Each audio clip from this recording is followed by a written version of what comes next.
सत श्री अकाल स्टूडेंट, मैं Rupinder Kaur, chemistry lecturer Guru Nanak Dev पॉलीटैक्निकल college Ludhiana.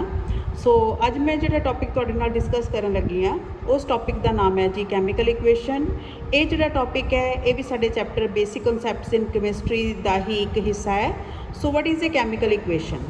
पहले तो आप कैमिकल इक्वेशन बारे पढ़ांगे। कैमिकल इक्वेशन हुंदी की है, right? Chemical equation, it is defined as the brief representation of a chemical change in terms of symbols and formulae of substances involved in it. ये बड़ी technical जी भाषा दे विच इहदी डेफिनेशन लिखी हुई है। So what is a chemical equation? This is a brief representation of a chemical change. कोई भी chemical reaction होया उन्होंने घट तो घट अल्फाज दे विच लिखना, that is known as the chemical equation. ठीक है, कोई किसी भी कैमिकल इक्वेशन उहदे विच हिस्सा लैन वाले रिएक्टेंट ते उहदे विच बनन वाले प्रोडक्ट दे सिंबल्स दे मुताबिक लिखना, that technique is known as the, that method is known as the, that method of writing is known as the chemical equation. For example, मैं wording बोली है burning of coal, burning of coal, burning of coal की है साढ़े कोल, it is a chemical change, right? हुन इस chemical change नू असी एक equation दी form दे विच लिखना चाहते हैं, right? burning of coal, burning process हमेशा ऑक्सीजन की प्रेजेंस दे विच हुंदा है। की बर्निंग करनी है असी? कोल दी। What is coal? कोल की है? This is an allotrope of carbon, right? Burning मतलब it's reaction with oxygen. This is the process which is known as oxidation of carbon also. So burning of coal mean to say it's reaction with carbon, reaction of oxygen with carbon. So the product of this reaction will be carbon dioxide gas, right? And a huge amount of heat will produce during this reaction. That's why this reaction, this equation is known as exothermic reaction, right? So ਇਹਦੇ ਵਿੱਚ chemical change की हुई है burning of coal। ਜਦੋਂ ਇਸ ਕੋਲ ਦੀ burning ਨੂੰ ਅਸੀਂ ਇੱਕ ਇਕੁਏਸ਼ਨ ਦੀ ਫਾਰਮ ਦੇ ਵਿੱਚ ਲਿਖ ਦਿੱਤਾ, the process, this technique, this representation is known as the chemical equation, right? So evaporation of water, evaporation of water, right? ਹੈ ਤਾਂ ਇਹ ਚੇਂਜ ਹੈ, ਫਿਜ਼ੀਕਲ ਚੇਂਜ ਹੈ। ਵਾਟਰ है पहला कि फॉर्म च प्रेजेंट है लिक्विड, जो असी हीट करता कि फॉर्म च चेंज हो गया, गैस फॉर्म दे विच चेंज हो गया। And this process and this representation evaporation of water ही हुई है। पर असी इस प्रोसैस दे विच होने वाले जिहड़ियां भी चीज़ां क्रिया कीतियां जां जो भी बनिया उन्हां दे सिंबल लिख के इहनूं प्रेजेंट करन दी कोशिश कीती है, तो जिहड़ी ये फॉर्म बन गई इहनूं असी कहने कैमिकल इक्वेशन। कैमिकल इक्वेशन लिखन लगे हमेशा तुहाडी लैफ्ट हैंड साइड ते की हुंदे आ, जिहड़ियां चीज़ां आपस च रिएक्ट करदियां जिन्हां असीं कहने आ रिएक्टेंट्स, और साडी राइट हैंड साइड ते की हुंदे आ जिहड़ी रिएक्शन क्रिया होने तो बाद चीज़ जिहड़ी बनदी है, they are known as products, right? So ये रिएक्टेंट एंड प्रोडक्ट नूं हमेशा एक एरो की हैल्प दे नाल एक दूजे तो सैपरेट करके असीं लिखना है। सो this is toward your left hand side, you may write here the reactants. Reactants are the substances which are taking part in a chemical reaction, and on your right hand side you may write the products. Product, actually they are the material which are formed after a chemical reaction. So you have to separate out them with the help of an arrow. The tail of that arrow will point toward the reactants and head of this arrow will point toward the products. And this symbolic representation of a chemical change is known as the chemical equation, right students?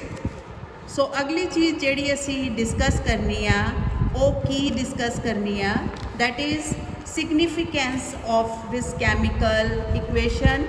और इस तो पहले एक और चीज़ मैं discuss करूँगी, essentials of a chemical equation. essentials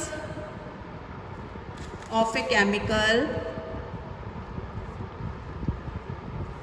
equation।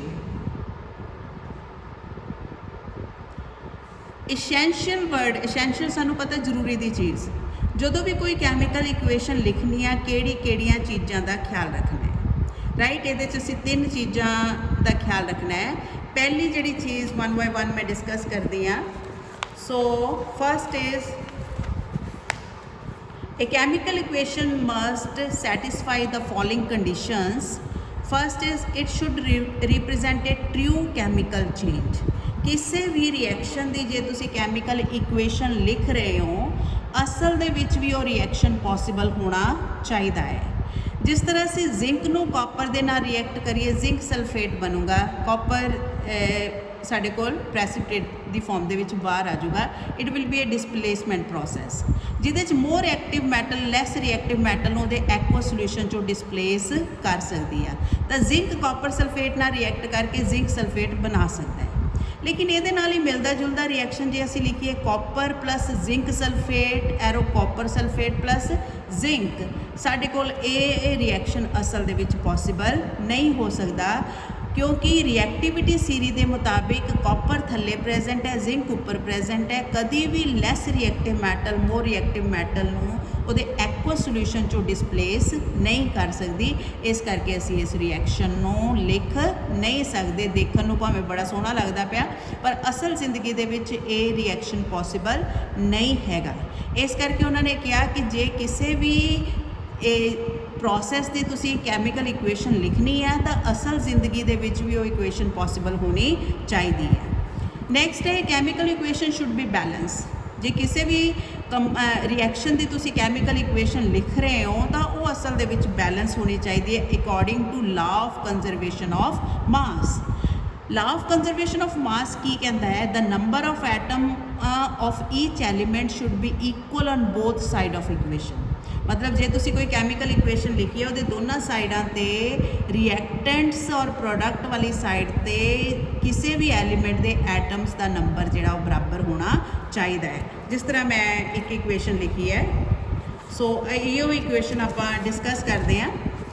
मान लो मेरे को सोडियम प्लस क्लोरीन, सोडियम का रिएक्शन किया सी क्लोरीन गैस के नाल, प्रोडक्ट बनूगा जी साढ़े को सोडियम क्लोराइड। सोडियम कोफिशिएंट 1 ਇਹਦਾ ਇੱਕੋ ਹੀ ਐਟਮ ਪਾਰਟਿਸਿਪੇਟ ਕਰ ਰਿਹਾ ਹੈ। क्लोरीन पैर ते 2 लिखिया हुआ है, इस करके ये किन्ने एटम पार्टिसिपेट कर रहे हैं 2 एटम्स।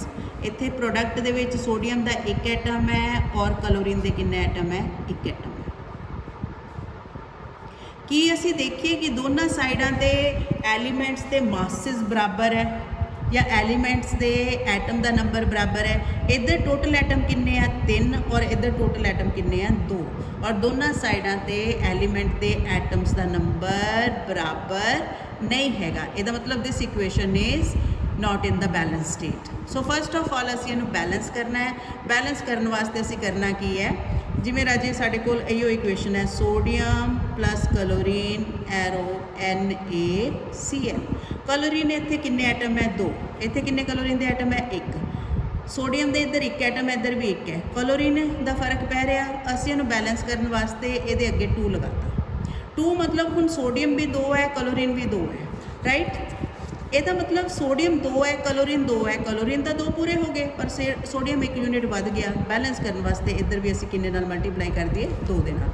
हुण सोडियम के किन्ने एटम है 2, क्लोरीन के किन्ने एटम है 2, इधर सोडियम के किन्ने एटम है 2, क्लोरीन के किन्ने एटम है 2 और दोनों साइड ते साडे कोल एलीमेंट के एटम का नंबर की हो गया बराबर हो गया। नाउ आ जिहड़ी इक्वेशन सी अनबैलेंस सीगी, लेकिन जदों इत्थे असी इक्वेशन दे विच दोनों साइडों ते एलीमेंट्स के एटम का नंबर बराबर करता, now this equation is in the balance state, right.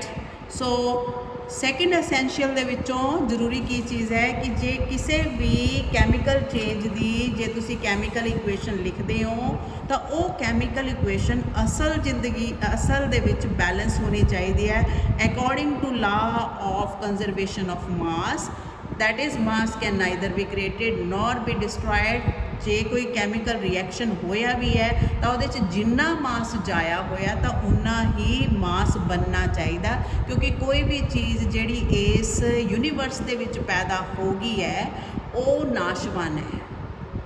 ਉਹਦੀ ਅਵਸਥਾ ਜ਼ਰੂਰ ਚੇਂਜ ਹੋ ਸਕਦੀ ਹੈ ਪਰ ਉਹ ਜਿੰਨਾ ਪੁੰਜ ਨੇਚਰ ਦੇ ਵਿੱਚ ਉਹਦਾ ਪ੍ਰੈਜ਼ੈਂਟ ਹੈ ਉਹਦੀ ਪੋਜੀਸ਼ਨ ਜ਼ਰੂਰ, ਉਹਦੀ ਨੇਚਰ ਜ਼ਰੂਰ ਚੇਂਜ ਹੋ ਸਕਦੀ ਹੈ ਪਰ ਉਹ ਪ੍ਰੋਡਕਟ ਇਸ ਯੂਨੀਵਰਸ ਦੇ ਵਿੱਚੋਂ ਕਿਤੇ ਵੀ ਨਹੀਂ ਜਾ ਸਕਦਾ according to law of conservation of mass. ਔਰ ਇਹਨੂੰ ਅਸੀਂ ਇਕੁਏਸ਼ਨ ਬੈਲੈਂਸ ਕਰਨ ਲੱਗੇ ਕਿੱਦਾਂ ਅਪਲਾਈ ਕਰਨਾ ਹੈ ਕਿ ਜਿਹੜੀ ਇਕੁਏਸ਼ਨ ਹੈ ਉਹਨਾਂ ਦੀਆਂ ਦੋਨਾਂ ਸਾਈਡਾਂ ਦੇ ਉੱਤੇ ਰਿਐਕਟੈਂਟ ਔਰ ਪ੍ਰੋਡਕਟ ਵਾਲੀ ਸਾਈਡ ਤੇ ਐਲੀਮੈਂਟਸ ਦੇ ਐਟਮ ਦਾ ਨੰਬਰ ਬਰਾਬਰ ਕਰਨਾ ਹੈ। ਇਹ chemical equation should be molecular. ਇਸ ਪੁਆਇੰਟ ਦਾ ਮਤਲਬ ਕੀ ਹੈ? The elementary gas like hydrogen, oxygen, nitrogen et cetera must be represented in molecular form. ਕਹਿੰਦੇ ਜੇ ਮੰਨ ਲਓ ਕਿਸੇ ਇਕੁਏਸ਼ਨ ਦੇ ਵਿੱਚ ਕੋਈ ਗੈਸ ਪੈਦਾ ਹੋ ਰਹੀ ਹੈ, ਮੰਨ ਲਓ ਸਾਡਾ ਰਿਐਕਸ਼ਨ ਹੈ zinc plus sulphuric acid H2SO4, ਇੱਕ ਆਦਾ ਫਾਰਮੂਲਾ ਹੈ ਸਲਫਿਊਰਿਕ ਐਸਿਡ ਦਾ, zinc plus H2SO4 arrow zinc sulphate plus hydrogen gas, right. ਹੁਣ ਇਹ ਕੈਮੀਕਲ ਰਿਐਕਸ਼ਨ ਹੋਇਆ ਕਿਵੇਂ ਹੈ ਇਹਨੂੰ ਮੈਂ ਥੋੜਾ ਜਿਹਾ ਬਰੀਫ ਲਿਖ ਕੇ ਦਿਖਾਣੀ ਆ। So you may write it like this, zinc metal reaction कर रही है कादे नाल H2SO4, ये अगेन डिसप्लेसमेंट रिएक्शन है, जिंक ने सल्फेट नाल लग जाना, जिंक सल्फेट और हाइड्रोजन इवॉल्व होगी। नॉर्मली हाइड्रोजन के 2 एटम है, ਇਹਨੂੰ ਅਸੀਂ ਇਸ ਤਰੀਕੇ ਨਾਲ ਨਹੀਂ ਲਿਖ ਸਕਦੇ। ਇੱਥੇ ਹਾਈਡਰੋਜਨ ਐਟੋਮਿਕ ਫਾਰਮ ਦੇ ਵਿੱਚ ਰਿਪਰੈਜ਼ੈਂਟ ਹੋ ਰਹੀ ਹੈ, ਮੋਲੀਕਿਊਲਰ ਫਾਰਮ ਦੇ ਵਿੱਚ ਰਿਪਰੈਜ਼ੈਂਟ ਨਹੀਂ ਹੋ ਰਹੀ। ਤਾਂ ਜਦੋਂ ਕਿਸੇ ਵੀ ਰਿਐਕਸ਼ਨ ਦੇ ਦੌਰਾਨ ਕੋਈ ਐਲੀਮੈਂਟਰੀ ਗੈਸ ਪੈਦਾ ਹੁੰਦੀ ਹੈ, ਚਾਹੇ ਉਹ ਹਾਈਡਰੋਜਨ ਗੈਸ ਹੈ, ਚਾਹੇ ਆਕਸੀਜਨ ਗੈਸ ਹੈ, ਨਾਈਟ੍ਰੋਜਨ ਗੈਸ ਹੈ, ਕਲੋਰੀਨ ਗੈਸ ਹੈ, ਤਾਂ ਇਹਨਾਂ ਨੂੰ ਹਮੇਸ਼ਾ ਮੋਲੀਕਿਊਲਰ ਫਾਰਮ ਦੇ ਵਿੱਚ ਲਿਖਣਾ ਹੈ, ਐਟੋਮਿਕ ਫਾਰਮ ਦੇ ਵਿੱਚ ਨਹੀਂ ਲਿਖਣਾ। ਆਹ ਜਿਹੜੀ ਕੰਡੀਸ਼ਨ ਮੈਂ ਲਿਖੀ ਹੈ ਇਹਨਾਂ ਦੀ ਮੋਲੀਕਿਊਲਰ ਫਾਰਮ ਹੈ। ਜੇ AO2 ਮੈਂ ਅੱਗੇ ਲਗਾ ਦਾਂ ਇਹਨਾਂ ਦੀ ਮੋਲੀਕਿਊਲਰ ਫਾਰਮ ਨਹੀਂ ਹੈਗੀ, this is its atomic form. ਇਹਦਾ ਮਤਲਬ 2 ਹਾਈਡਰੋਜਨ ਦੇ ਐਟਮ ਜਦਕਿ ਇਹ ਗੈਸ ਨਹੀਂ ਬਣੀ, this is atomic form, this is atomic form, this is atomic form, ਜੋ ਕਿ ਨਾਰਮਲੀ ਅਸੀਂ ਮੈਂਸ਼ਨ ਨਹੀਂ ਕਰਦੇ। ਕਿਸੇ ਵੀ ਰਿਐਕਸ਼ਨ ਦੇ ਦੌਰਾਨ ਜੇ ਕੋਈ ਐਲੀਮੈਂਟਰੀ ਗੈਸ ਪੈਦਾ ਹੁੰਦੀ ਆ ਉਹਨੂੰ ਉਹਦੀ ਮੋਲੀਕਿਊਲਰ ਫਾਰਮ ਦੇ ਵਿੱਚ ਲਿਖਣਾ ਹੈ, ਨਾ ਕਿ ਐਟੋਮਿਕ ਫਾਰਮ ਦੇ ਵਿੱਚ, ਰਾਈਟ। ਸੋ ਥਰਡ ਸਾਡੇ ਕੋਲ ਕੰਡੀਸ਼ਨ ਕੀ ਸੀ? ਇਹ ਇਕੁਏਸ਼ਨ ਸ਼ੁੱਡ ਬੀ ਮੋਲੀਕਿਊਲਰ, ਮਤਲਬ ਜੇ ਕਿਸੇ ਰਿਐਕਸ਼ਨ ਦੇ ਵਿੱਚ ਕੋਈ ਐਲੀਮੈਂਟਰੀ ਗੈਸ ਪੈਦਾ ਹੋ ਰਹੀਆਂ ਤਾਂ ਉਹਨਾਂ ਐਲੀਮੈਂਟਰੀ ਗੈਸਿਸ ਨੂੰ ਅਸੀਂ ਐਟੋਮਿਕ ਫਾਰਮ ਦੇ ਵਿੱਚ ਨਹੀਂ ਲਿਖਣਾ, ਬਲਕਿ ਕਿਹੜੀ ਫਾਰਮ ਦੇ ਵਿੱਚ ਲਿਖਣਾ ਹੈ? ਉਹਦੀ ਮੋਲੀਕਿਊਲਰ ਫਾਰਮ ਦੇ ਵਿੱਚ ਲਿਖਣਾ ਹੈ, ਰਾਈਟ। ਇੱਕ ਹੁਣ ਹੋਰ ਟੌਪਿਕ ਮੈਂ ਡਿਸਕਸ ਕਰਨ ਲੱਗੀ ਹਾਂ, what is the significance of A chemical equation. ਜੇ ਤੁਸੀਂ ਕਿਸੇ ਵੀ ਐਲੀਮੈਂਟ ਦੀ ਕੈਮੀਕਲ ਇਕੁਏਸ਼ਨ ਲਿਖਦੇ ਆ ਉਹਦੀ ਮਹੱਤਤਾ ਕੀ ਹੈ? ਕੈਮੀਕਲ ਇਕੁਏਸ਼ਨ ਦੀ 2 ਤਰ੍ਹਾਂ ਦੇ ਸਿਗਨੀਫੀਕੈਂਸ ਹੁੰਦੇ, ਕੁਆਲੀਟੇਟਿਵ ਸਿਗਨੀਫੀਕੈਂਸ ਤੇ ਕੁਆਂਟੀਟੇਟਿਵ ਸਿਗਨੀਫੀਕੈਂਸ। ਇਹ ਕਾਫੀ ਇੰਪੋਰਟੈਂਟ ਕੁਐਸਚਨ ਹੈ ਜੀ। ਕੁਆਲੀਟੇਟਿਵ significance, quality wise a chemical equation represents the names of reactants and names of product, right। reactant कौन है तो product कौन है, ये सानू उन्हां दी पहचान बारे दसदी है। a chemical equation qualitatively represents the name of reactants and name of product। जिस तरह राजे मैं लिखा है, मान लो मेरे को किसी कंपाउंड की कैमिकल इक्वेशन आ बनी है, suppose reaction of zinc with sulphuric acid to produce zinc sulphate and hydrogen gas, right. ये हैगी कैमिकल चेंज, असी इनू कैमिकल इक्वेशन की फॉर्म दे विच लिखना है। रिएक्शन ਇਹਦਾ मतलब रिएक्टेंट कौन है zinc and sulphuric acid zinc का केमिकल फार्मूला लिखो सल्फ्यूरिक एसिड H2SO4 राइट असी इस रिएक्शन की केमिकल इक्वेशन लिखनी है पहला रिएक्टेंट जिंक है फिर सल्फ्यूरिक एसिड फिर प्रोडक्ट की बनया zinc sulphate plus hydrogen gas तो कोई भी कैमिकल इक्वेशन इत्थे मेरे को कैमिकल नेम दिते हुए है कैमिकल फार्मूला किसी भी चीज़ का नहीं दिता हुआ तो जो मैं यदि कैमिकल इक्वेशन लिखनी है इनू सिंबल वाइज लिखना हर एक रिएक्टेंट दे और प्रोडक्ट दे सो यदी महत्ता की हुई कि जो असी किसी भी कैमिकल इक्वेशन नू पढ़ते हैं तो सानू उहदे विच प्रेजेंट रिएक्टेंट्स और प्रोडक्ट्स दे नाम पता लगते हैं असी इस इक्वेशन नू पढ़ के दस सकते हैं this is the reaction between zinc and sulphuric acid to produce zinc sulphate and hydrogen gas so this is the symbolic representation of a chemical change right तो किसी भी कैमिकल इक्वेशन तो क्वालिटेटिवली गुणवाचक इंपॉर्टेंस के मुताबिक सानू की पता लगता है कि इस इक्वेशन दे विच रिएक्टेंट कौन है और इस इक्वेशन दे विच प्रोडक्ट कौन है फिर आगे जी quantitative information conveyed by a chemical equation quantitatively संख्यावाचक महत्ता की है किसी भी केमिकल इक्वेशन की it represent the relative number of atoms or molecule of reactant and product chemical equation नू पढ़ के सानू ये पता लगता कि किसी भी रिएक्शन दे विच किसी पर्टिकुलर एलीमेंट या कंपाउंड के किन्ने एटम या मॉलिक्यूल हिस्सा लै रहे हैं it represent the relative number of mole of reactant and product के मोल भी पता लगते हैं it represent the relative mass of reactant and product किन्ने हिस्से रिएक्टेंट है तो किन्ने हिस्से प्रोडक्ट है किन्ने हिस्से चीज़ रिएक्ट की है और किन्ने हिस्से चीज़ पैदा हुई है it express the volume of gases substances which evolve और react in a chemical equation और किसी भी कैमिकल इक्वेशन दे विच किन्नियां गैसां पैदा हुई है और किन्नियां गैसां जिहड़ियां रिएक्ट हुई हैं सो उन्हां दा पर्टिकुलर वॉल्यूम भी सानू पता लगता है सिंपली किसी भी कैमिकल इक्वेशन की इंपॉर्टेंस दसनी होवे तां ये जिहड़ा साडे कोल किस तरह असीं इदां दे क्वेश्चन नूं हल करना है सो पेपर दे विच नॉर्मली जिस फॉर्म दे विच सानू ये क्वेश्चन पूछा जाता है what does following chemical equation signify question की है साडे कोल वट डज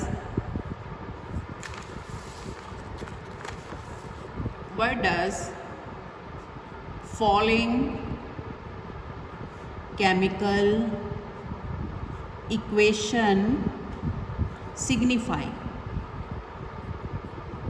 जिहड़ी भी इक्वेशन मैं लिखन जा रही हाँ उसका सिग्निफिकेंस की है जिस तरह मेरे को केमिकल इक्वेशन हैगी है suppose reaction of zinc with HCl arrow zinc chloride plus hydrogen gas right students so इस कैमिकल इक्वेशन की इंपॉर्टेंस की है पहला तो असी essential देख लीए कि ये तीनों essential ਨੂੰ फुलफिल करती है असल दे विच ये कैमिकल इक्वेशन पॉसिबल हैगी है यस पहला essential फुलफिल किया सैकेंड essential सीगियां कि ये कैमिकल इक्वेशन बैलेंस है नहीं ये कैमिकल इक्वेशन बैलेंस नहीं हैगी सानू बैलेंस करना पऊगा जिंक दा इधर किन्ने एटम 1 इधरली साइड ते 1 हाइड्रोजन 1 इधर है लेकिन साडे कोल 2 है असी 2 नाल इत्थे मल्टीप्लाई कर लिया क्लोरीन इधर भी 2 हो गए इधर भी 2 है सो हुण ये इक्वेशन बैलेंस हो गई तीसरा essential सीगा कि is this chemical equation is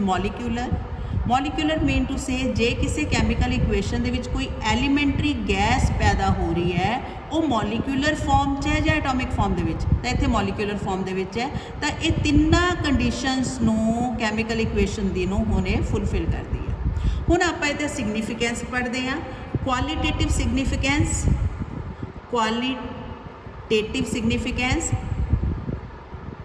qualitatively this equation represents that zinc reacts with hydrochloric acid to produce zinc chloride and hydrogen gas.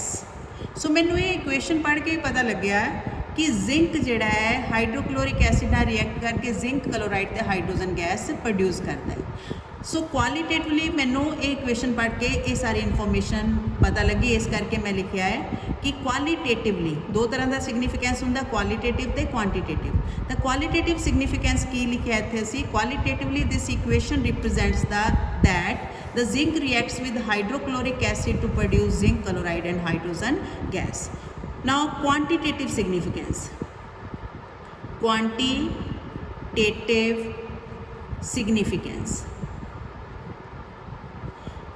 सो ਇਹਦਾ quantitative significance ਦੱਸਣ ਵਾਸਤੇ मैं ਦੁਬਾਰਾ ਤੋਂ ਫਿਰ ਇਸ ਇਕੁਏਸ਼ਨ ਨੂੰ ਲਿਖਦੀ ਹਾਂ, zinc plus HCl arrow zinc chloride plus hydrogen gas, right. हुण क्वांटिटेटिवली इस इक्वेशन को देख के मैनू की पता लगता, दैट इज़ मैं मोल की ही गल करूँगी, मैं एटम मॉलिक्यूल बारे दसूँगी नहीं। जो कोई भी इक्वेशन असी लिखते हैं असी नॉर्मली उन्होंने मोल वाइज ज़्यादा पढ़ते हैं इन कंपैरिजन टू एटम और मॉलिक्यूल, पर जे एटम और मॉलिक्यूल वाइज भी तुसीं इहनूं पढ़ना तो असी किद्दां पढ़ांगे, इत्थे असी गैस लिखा है। सो 1 atom of zinc reacts with ये अगे HCl के अगे की लिखा है 2। 1 atom of zinc reacts with 2 molecules of HCl to produce, ये अगे 1 ही है, to produce 1 molecule of zinc chloride and 1 molecule of hydrogen gas. ये तद है जे मैं इक्वेशन नू एटम और मॉलिक्यूल वाइज पढ़ना, पर नॉर्मली असी किसी भी कैमिकल इक्वेशन नू मोल वाइज पढ़ीदा है। सो मैं इनू आ पहला तरीका, सैकेंड इनू किस तरह रीड कर सकती हाँ, 1 mole of zinc reacts with 2 moles of HCl to produce 1 mole of zinc chloride and 1 mole of HCl gas, right. हुण राजे इनू असी मास वाइज पढ़िए। जिंक का मास होंदा 65, इत्थे असी इनू होर तरीके नाल किद्दां लिख लांगे, 65 parts by weight of zinc reacts with 73 parts by weight of HCl to produce 136 parts by weights of 136 parts by weight of zinc chloride and 2 parts by weight of hydrogen gas। हुण ये सारियां चीज़ां कित्थों आईयां, एक atom zinc दे एक atom का मास कितना होंदा 65 AMG, जे मोल पढ़ना तो 65 ग्राम लगाना। HCl दे एक मॉलिक्यूल का मास हुंदा है जी 73। How you can calculate it, so साढ़े कोल हाइड्रोजन दे HCl दे विच हाइड्रोजन दे किन्ने एटम है 1, क्लोरीन दे एक एटम का मास हुंदा 35.5, राइट। टोटल साढ़े कोल किन्ना हो गया 36.5। HCl दा किन्ने मोल है 2, या किन्ने मॉलिक्यूल है 2, तो 36.5 नूं किन्ने नाल मल्टीप्लाई कर लेना तुसी 2 नाल, साढ़े कोल आंसर आ जाएगा 73, राइट। द 2 मोल HCl किन्ने मास के बराबर होया 73, जे 1 मोल हुंदा तो किहदे बराबर होना सी 36.5 के बराबर। हुण जिंक क्लोराइड असीं किवें कैलकुलेट किया, जिंक दे एक एटम का मास 65, क्लोरीन दे एक एटम का मास 35.5 हुंदा, 2 का कितना होया 35.5 इंटू 2। टोटल मास जी असी कैलकुलेट करांगे राजे साढ़े कोल कितना आया 65, 35 into 2 70, 70 and 1 71। So the answer will be here 136, right. Hydrogen दे एक एटम का मास 1, 2 का कितना होया 2, राइट। हुण ये भी देख लो कि ये लॉ ऑफ कंजरवेशन ऑफ मास नूं फॉलो कर रहे हैं कि नहीं फॉलो कर रहे हैं, क्योंकि इधर भी टोटल मास 138 आ रहा है, इधर भी 138। सो इस इक्वेशन तो सानू पता लग रहा है 60 part by weight of zinc react with 73 part by weight of HCl to produce 136 parts by weight of zinc chloride and 2 part by weight of hydrogen. Right?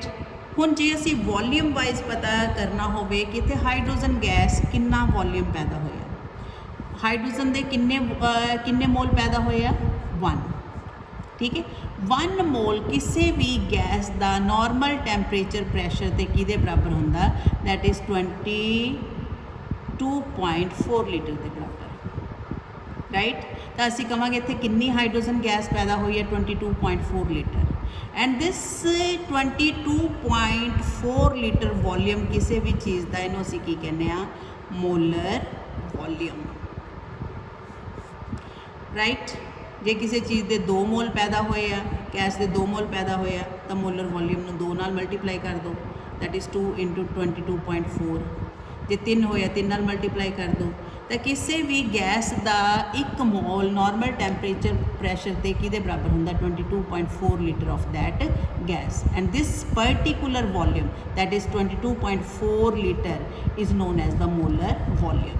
ਤਾਂ ਕਿਸੇ ਵੀ ਚੀਜ਼ ਦਾ ਜਿਹੜਾ ਗ੍ਰਾਮ ਮੋਲੀਕਿਊਲਰ ਮਾਸ ਹੁੰਦਾ ਹੈ ਉਹਨੂੰ ਅਸੀਂ ਕਹਿੰਦੇ ਹਾਂ ਉਹਦਾ ਮੋਲਰ ਮਾਸ, ਔਰ ਜਿਹੜਾ 22.4 ਲੀਟਰ 1 ਮੋਲ ਦਾ ਵੋਲੀਅਮ ਹੁੰਦਾ ਉਹਨੂੰ ਅਸੀਂ ਕਹਿੰਦੇ ਹਾਂ ਮੋਲਰ ਵੋਲੀਅਮ, ਰਾਈਟ।